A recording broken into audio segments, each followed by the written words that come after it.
محمد وعلى آل سيدنا مولانا محمد দয়ার আল্লাহ দয়া করো নসিব করো মদিনা দয়াল নবীর দেখানা পাওয়াইয়া নিও না কবর দেশে আল্লাহুম্মা সাল্লি আলা সাইয়্যিদিনা মাওলানা মুহাম্মদ ওয়া আলা আলি সাইয়্যিদিনা মাওলানা মুহাম্মদ।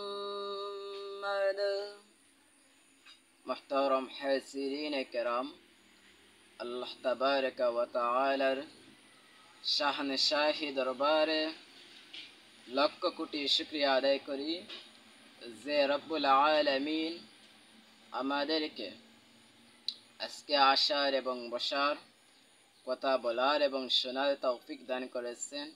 সে রব্বুল আলামিনের আল্লাহ তাবারক ওয়া তাআলার আল্লাহি দরবারে শুকরিয়া আদায় করি। আমরা সকলে একবার মন উজাড় করে বলি আলহামদুলিল্লাহ। আল্লাহ তাবারক ওয়া তাআলা এই পৃথিবীতে অসংখ্য অগণিত মাখলুকাত সৃষ্টি করেছেন, তার মধ্যে হতে সর্বশ্রেষ্ঠ জাতি হিসাবে প্রেরণ করেছেন আমাদের মানুষ জাতিকে, মানব ধর্মকে। তাহলে প্রথমেই শুকরিয়া আদায় করতে হবে যে আল্লাহ তাবারক ওয়া তাআলা আমাদেরকে মানুষ হিসাবে সৃষ্টি করেছেন, তারপরে আমাদেরকে সর্বশ্রেষ্ঠ এবং সর্বশেষ নবী, যিনি রহমতে আলম নূরে মুজাসসাম হযরত মুহাম্মদ মুস্তাফা সাল্লাল্লাহু আলাইহি ওয়াসাল্লাম এর উম্মত হিসাবে আমাদেরকে প্রেরণ করেছেন। আমরা সেই আল্লাহ তাবারক ওয়া তাআলার কুদরতি দরবার আবার শুকরিয়া আদায় করি, বলি আলহামদুলিল্লাহ।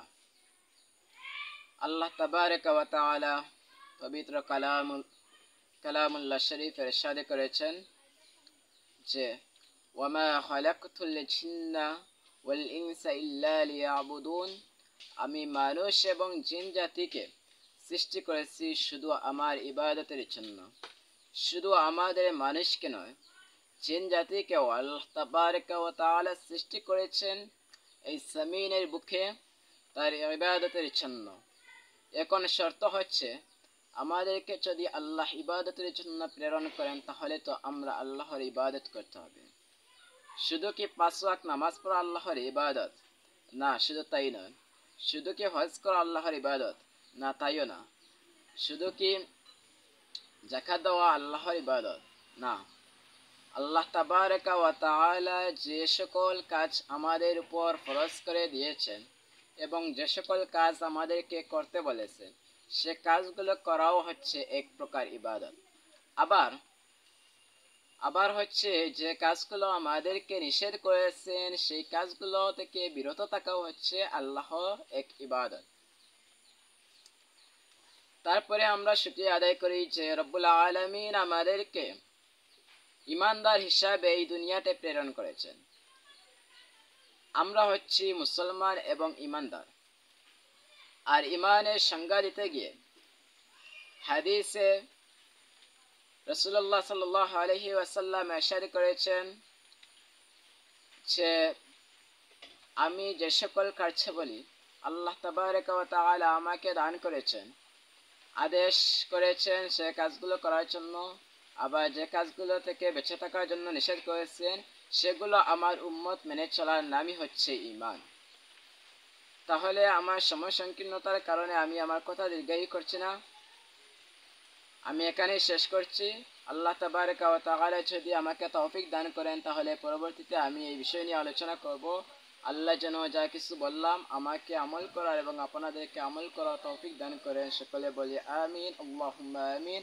ওয়া আখিরু দাওয়ানা আনিল হামদুলিল্লাহি রাব্বিল আলামিন। আসসালামু আলাইকুম ওয়া রাহমাতুল্লাহি ওয়া বারাকাতুহু।